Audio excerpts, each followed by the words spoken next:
So this is a very, I won't say it's basic, but I think it's a common question that, when you have your email marketing, how do you actually grow your list?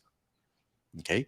Because the beauty part is with emails, you're actually collecting first party data. That means data that you own. When you have followers on social media, for example, those data you don't own them. All right, it's basically owned by the platform, and they can, as they've proven many many times, they can basically kick you out for whatever violations or they did or they think that you may have committed, and that's it. And I've got friends, I've got clients who got locked out, and they can't do anything about it. They can't reach out to. There's no way to instant message. There's no way to, make a post, right? So the idea is with emails, you actually now get to collect all this data within from, hive all this data from your social media and basically create your own community, which you can then reach out to them anytime you want. You can send one email a day if you want to. You can send two, three emails a day if you want to. It's entirely up to you, all right? And nobody can shut you down. I mean, even if your ESP decides not to work with you, they will allow you to download your email list, and you can actually move them to another email service provider, and you can continue and start, right? As long as you're not in the spamming business, you're fine. No ASP will want to lose your money, okay? And as long as you don't send stuff that people don't like, and there's a lot of spam complaints, then you're safe. All right. So that's the purpose. And so if you want to grow your list, there are a few things that you need to do. All right. Or there are a few categories or few possible areas. Number one is, obviously, if you're in business, you will have customers or purchases. And, you should have their contact details. At the very least, you should have their email address, right? Because otherwise, you can't send their invoices or send the receipts to them, anyways. So once you have that, why don't you move them as your subscribers? And it's a lot more easier to communicate with them because they've done business with you, right? They know you already. And obviously, they trust you. Otherwise, they don't give you their money to you. So, this is probably the best category of subscribers that you may have, right? You don't have to go through the whole cycle of introducing yourself and all those things because they already bought into your story. Whichever ways, or they believe you're the right person to solve their problems. That's why they give you their money, right? So, customers or purchasers, that's one. Number two is, if you're like me or a lot of other businesses, if you do webinars, okay, let me write this nicely. The writing is a bit off. If you're doing webinars, obviously you need to register. So if you do it through Zoom, you can collect the email addresses from Zoom and or any other platforms. You would have that, right? Because otherwise they can't be able to register. So this information can then be added to your list to grow your list, right? Now, the two key things that you need to be aware of is this. There are people who sign up and obviously attend your webinar, right? That's one group. There's another group who sign up that they say they want to show up, but did not attend or did not show up. Okay, so no show. Let's make it simple. So it's a no show, right? Now, these two categories of users, for those who sign up and attend, all right, assuming they go through your entire webinar, stay on to your entire webinar, they would understand, they will see how you speak and all those things. They will know you better. So the kind of emails you send will be, you can even bypass the welcome series, for example. All right, you can have just one email to introduce, to remind them how you got their emails, and then you can then proceed with providing contents related to why they attend the webinar. Right now, those who did not, you have to go through a bit more steps, in a sense that you need to introduce because they have not seen you. They sign up, they showed an interest about whatever you want to say, but they didn't show up. All right, so you may want to do a quick introduction and then send them a replay.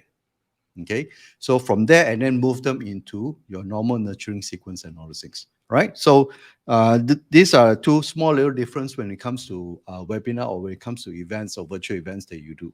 Okay, now obviously number three is you have events. right? So if they show up, either it's an in-person event or virtual. I think now most companies are moving back into in-person, which is great.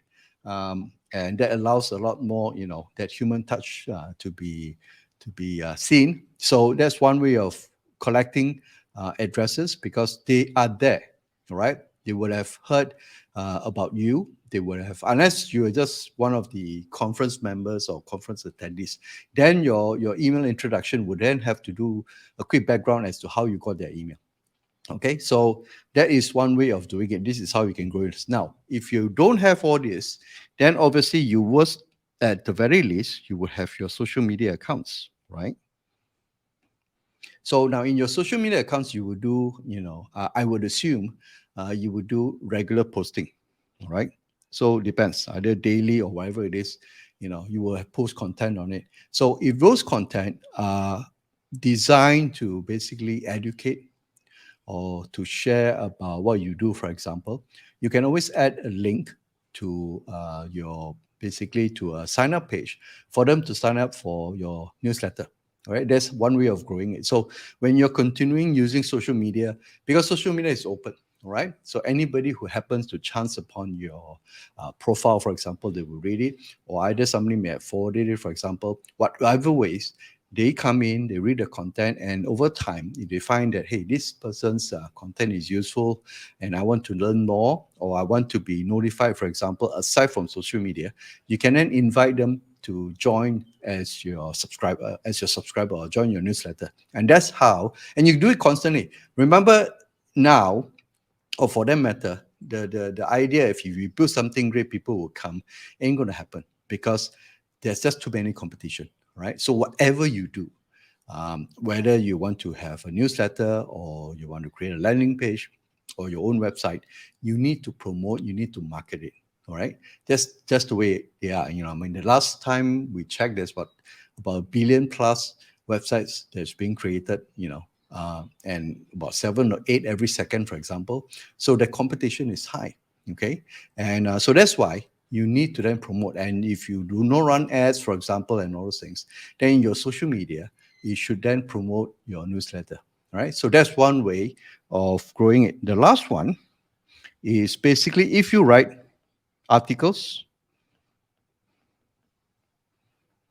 you can actually then invite them to join your newsletters. You can do a pop-up, for example, on your blog articles, for example, or you can have a section below and say, if you want to have, you can give them an upgraded content, right? So you can do, for example, in blogs, for example, you have, let's say, tier one content, which is basically general, right? Then you say, hey, by the way, I have something called, bit more detail. And in order to get this, you then need to join my newsletter. Okay, that's one way of pitching it. Okay, so if they find value in your tier one, or basically your general content, and you say, hey, I want to know more, I want to look at steps, or you want to provide, let's say, for example, video content beyond your blog articles, and it's only available for subscribers or your newsletter, even if it's free, right? Even if it's free, then you can then invite them to join. So to recap, these are generally the five ways for you to actually grow your list, right? So number one, obviously, is customers or purchasers. Those are so-called, I would start this because these are the customers that you can go back to them to get them to buy more or buy more frequently. All right. So and obviously because they know you, so the so-called the resistance or the barrier to actually get to them is a lot more lower. Right. Number two is, if you do webinars, you do live events, for example, and then you can actually collect the email address, and you will now you want to basically start sending relevant content, as a follow-up to your event that you do, for example, and then get them into your list, get them used to receiving content or basically emails from you, right? Number three, especially now when people, the countries or everybody is opening up, so events or live events, that's one way of doing it. Either you're hosting it or you're attending it. So if you're attending as a conference attendee, for example, then when you collect email address, if you do face-to-face, you can always ask them for permission. Or not, then in your email, you can then basically, the first email you send to remind them, this is how you got their email address. and this is what you're going to do. And if you do not no longer wish, for example, to receive emails from me, then you can always unsubscribe. So do it on the first email. So give them a chance to basically decide, before you become a nuisance in their inbox, right? And number four, if you do social media posts, which everybody would have a social media account, then you can always mention about your newsletter, or basically give them a reason why they should give you their email address in exchange for what, right? In exchange for more exclusive content, or in exchange for new updates, for example, that they may not get anywhere else, and which have proven that you are the authority. For example, when you do your post, then that's one way of collecting. And finally, either you do blog or articles, right? Now, even for example, in YouTube, if you're in a YouTuber, for example, then in your description you could also mention that to, for example, to get them to subscribe because you have other contents related to what you shared, right? So the other one is obviously number 6 is YouTube, right? Or any other medium. So as long as you run an email list, you constantly want to look at ways which you can collect email address and then move them into a sequence, move them into your email list, for example, and then start sending emails. At least make sure that, at the very least, make sure that they're relevant, right? The contents are relevant to them, and you would then over time grow your subscriber list. Okay, Hussein, I hope this is useful. Hi, and thanks for watching. If you need my help to set up your email marketing engine for your business, just click on the link here and you see a list of services that will help you grow your leads and sales and also increase your profits through emails. I'm looking forward to working with you soon.